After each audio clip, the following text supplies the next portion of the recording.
Y ahora vamos a dar paso a nuestra siguiente ponencia, que está a cargo del doctor Gilberto Vázquez de Anda. Me toca a mí el honor de presentarle, por supuesto, y es una distinción.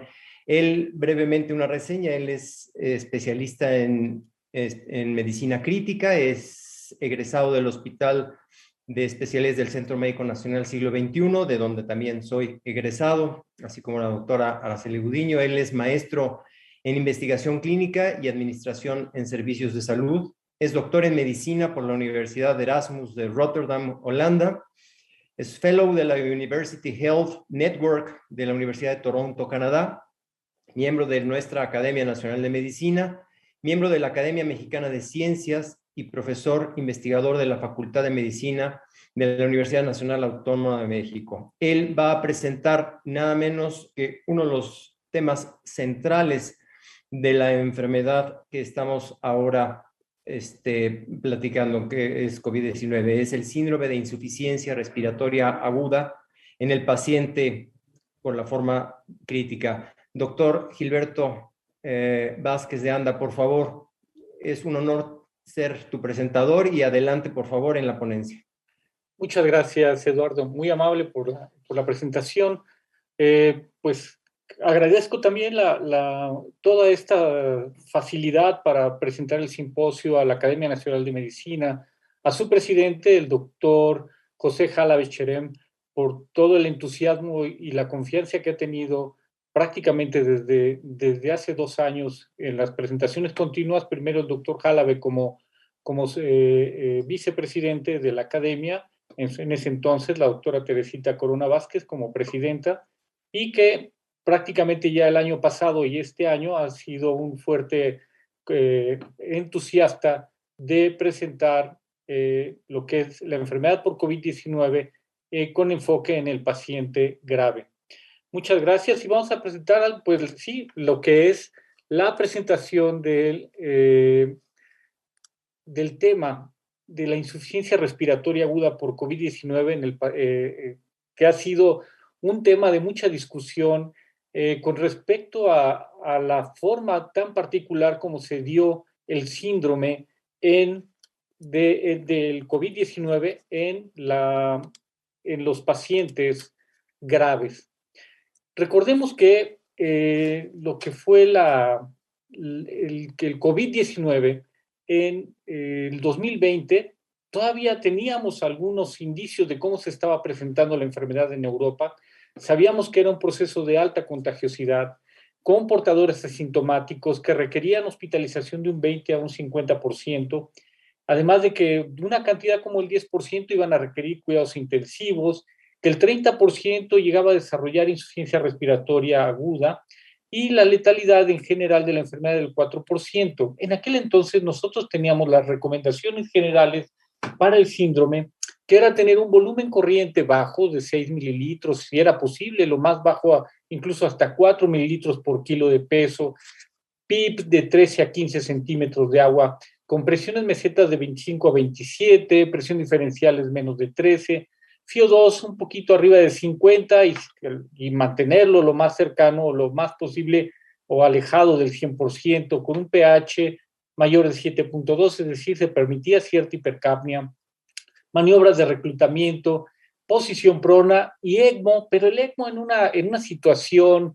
pues prácticamente anecdótica todavía en aquel entonces o con poca experiencia en los pacientes con COVID. Teníamos que la presentación principal o la más alarmante eran los síntomas respiratorios, sobre todo los pacientes que requerían cuidados intensivos. Se estaba presentando en aquel entonces en pacientes adultos y esto se fue modificando con respecto a fue evolucionando la enfermedad y, por ejemplo, los adultos fueron los primeros en vacunarse y después vimos que en otra ola fueron pacientes de edad más o menos media y después en edades jóvenes. Una situación curiosa con respecto a la protección otorgada por cómo se fueron dando los fenómenos de vacunación. Había una predominancia por el sexo masculino, pero lo que sí siempre fue muy constante, pacientes con obesidad, hipertensión, diabetes u otras comorbilidades, eran los pacientes que tenían más exposición a la enfermedad grave. Esta se caracterizaba por lo clásico, hipoxemia grave, que después vino a definirse como la hipoxemia feliz, los infiltrados en vidrio despulido, de preferencia periféricos, evolución prolongada. Esto también sigue siendo algo muy, muy interesante de estudiar en relación a que en los pacientes, incluso todavía en los no vacunados, los pacientes tenían una evolución prolongada y se iban agravando entre el día 7 y el día 10, de tal manera que al día 14 la enfermedad estaban en cuidados intensivos. Esto no era común con respecto al SIDA presentado por otras infecciones como las bacterianas o incluso mismo la influenza, sino que este desarrollo era muy paulatino. La enfermedad, la mortalidad era del 3% en la hospitalización, pero en la UCI y las cifras iban alarmantemente del 60, 70 o en algunos hospitales se vio hasta el 90% y eso era algo verdaderamente preocupante y decepcionante. La incidencia específicamente de la insuficiencia respiratoria aguda dentro de la UCI, el 75% de los pacientes presentaban este síndrome de insuficiencia respiratoria como tal. Y en el pico, en el corazón del pico de la pandemia, pues prácticamente el 100% se observó en cuidados intensivos. Los pacientes requerían, en su mayoría, aquí en México más o menos el 70% ventilación mecánica, y lo que sí, el tiempo de intubación era de 8.5 días, con una mortalidad del 40% y la mortalidad por SIDA del 45% en no intubados. La mortalidad con ventilación mecánica siempre estuvo asociada a un 59% y la prevalencia de los que fallecieron por SIDA era del 90%, algo muy alarmante porque no habíamos visto esas cifras en el síndrome de insuficiencia respiratoria con cifras de 90% de mortalidad. Y sobre todo al principio de la enfermedad. Esta mortalidad sí fue descendiendo conforme fuimos aprendiendo a cómo caracterizar cada uno de estos fenotipos de la enfermedad. Ya sabíamos, teníamos en aquel entonces este concepto de insuficiencia respiratoria, que ya bien descrita desde el 67 por Ashworth, que era que afectaba a ambos lados de la interfaz aire-líquido, edema pulmonar no cardiogénico, hipoxemia, baja distensibilidad pulmonar. Ahí nos manejábamos con bastante confianza. También ya sabíamos que había dos formas de presentación, la de origen pulmonar caracterizadas por hipoxemia y por colapso alveolar, con baja distensibilidad pulmonar, que tenía buenas respuestas obviamente al PIB y a las maniobras de reclutamiento. Y también ya sabíamos antes de COVID que el origen extrapulmonar afectaba principalmente el endotelio vascular por un proceso inflamatorio que tenía mediadores inflamatorios llegaba a través de la circulación. El edema, si presentaba un edema de predominio intersticial, sí había colapso alveolar, pero menos característico que la enfermedad de origen pulmonar. Patrón radiológico con imágenes en vidrio despulido y alta distensibilidad pulmonar. Y es aquí donde también empezábamos a ver, bueno, y claro, también hubo una nueva definición de insuficiencia respiratoria, en donde teníamos que había hipoxemia, con síntomas respiratorios que se iban agravando, infiltrados pulmonares todavía seguía vigente, y que la insuficiencia respiratoria no fuera de origen cardiovascular. Todo iba bien hasta ahí. Pero la fisiopatología propia del COVID, que tenía principalmente 3 componentes y 2 estadios de presentación.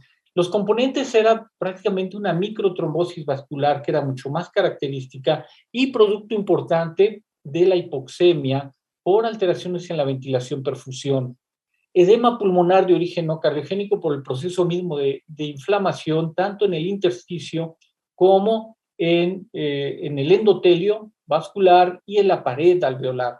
Y la fibrosis, también característica. Y aquí también algo muy particular de la fibrosis del COVID-19 es que no es del todo, o sea, hay cierta reabsorción y cierta remodelación pulmonar que los pacientes pueden tener algo de recuperación cuando no tienen un daño muy severo.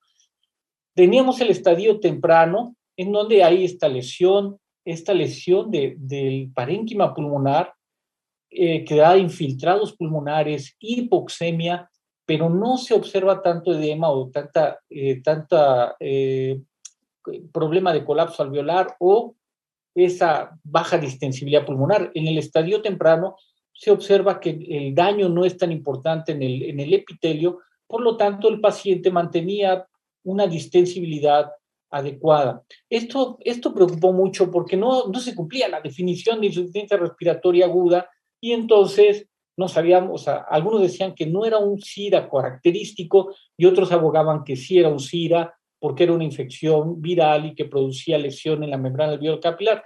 Todo dependía en qué momento estábamos observando el fenómeno.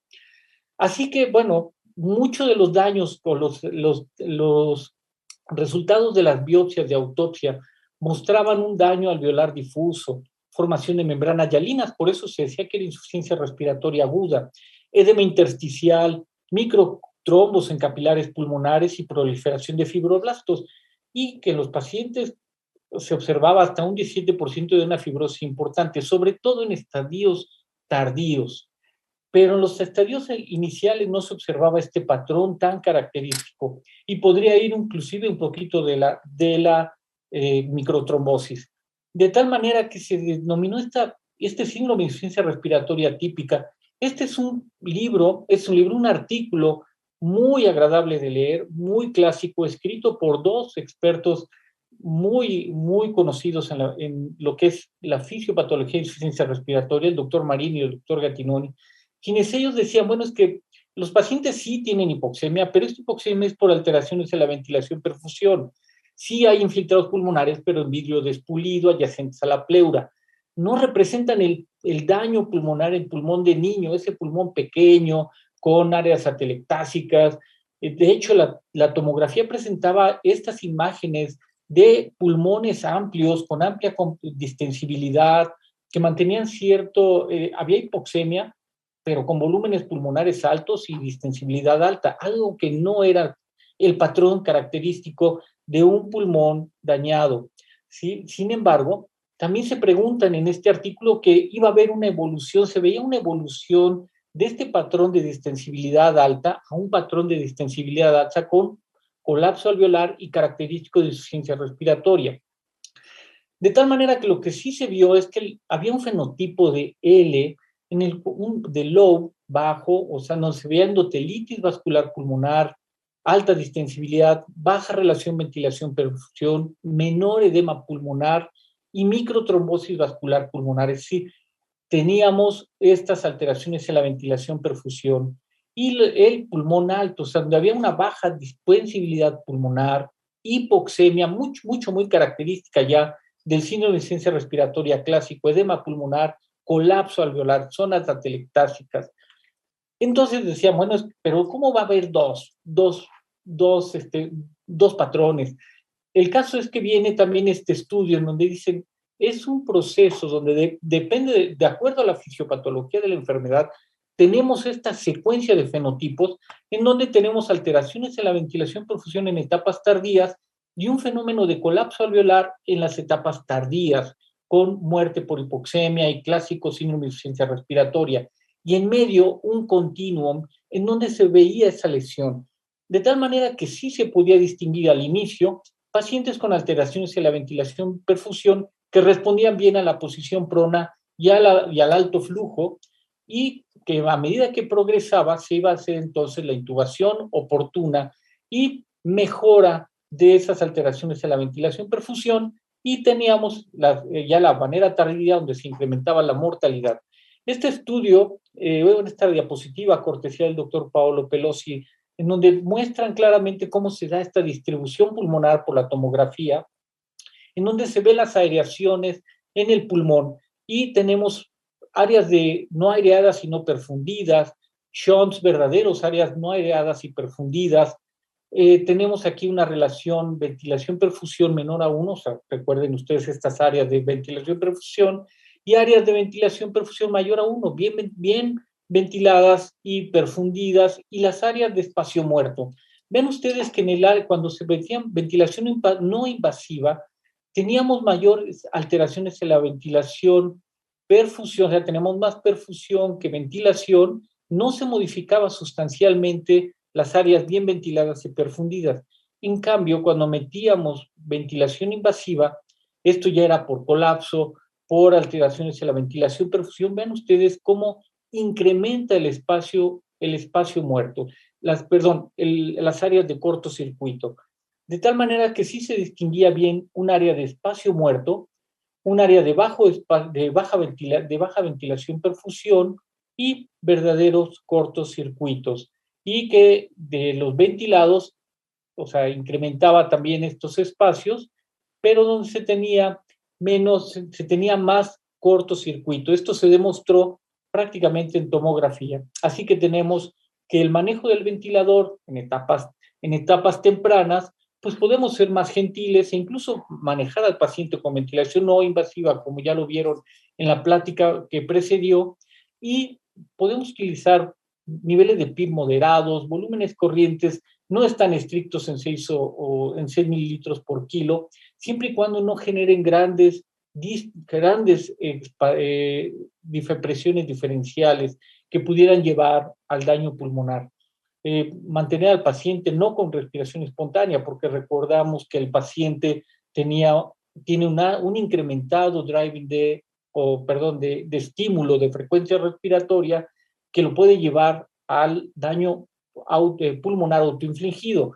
Por eso la ventilación convencional ha sido la mejor manera o la mejor estrategia de ventilar a los pacientes siguiendo los preceptos de protección pulmonar. Los pacientes que tenían ya de alguna manera el fenotipo H, o sea, de colapso alveolar, pues responden bien a la posición prona con ciclos elevados sin mantener un nivel de PIB alto, disminuir el volumen corriente, 6 mililitros por kilo de peso, disminuir o mantener al paciente bastante sedado y con analgesia y evitar la ansiedad. Y algo que fue un patrón característico y de mejora en todos los sentidos, y algo que ya prevíamos su uso desde el 2020, en marzo, era el ECMO, el papel tan relevante que iba a desempeñar. Dentro de de la fisiopatología se aprendió mucho del COVID, pero más del tratamiento, sobre todo en el uso de la circulación extracorpórea. La oxigenación por circulación extracorpórea jugó un papel preponderante para el tratamiento de los pacientes con daños avanzados. Fuimos aprendiendo porque al inicio se proponía el ECMO en pacientes con daño pulmonar muy avanzados y casi pacientes que iban a requerir trasplante pulmonar. Y esto fue evolucionando de tal manera que se empezaba a usar más temprano en pacientes sí que tenían insuficiencia respiratoria aguda, pero no o sea, que se prevía que con el tanto daño el paciente no iba a poder sostener una ventilación ni siquiera protectora, así que entraban temprano a ECMO. En estos pacientes se vio el beneficio con una menor mortalidad en los pacientes que ya no tenían opción con ventilación mecánica y era una menor mortalidad a los 90 días. Y en este estudio que se publica sobre el beneficio de la oxigenación por membrana extracorpórea en COVID-19, un estudio multicéntrico, pues se ve claramente que los pacientes que entraron, o sea, aquí vemos las diferentes olas, cómo cada vez se fue también utilizando más COVID.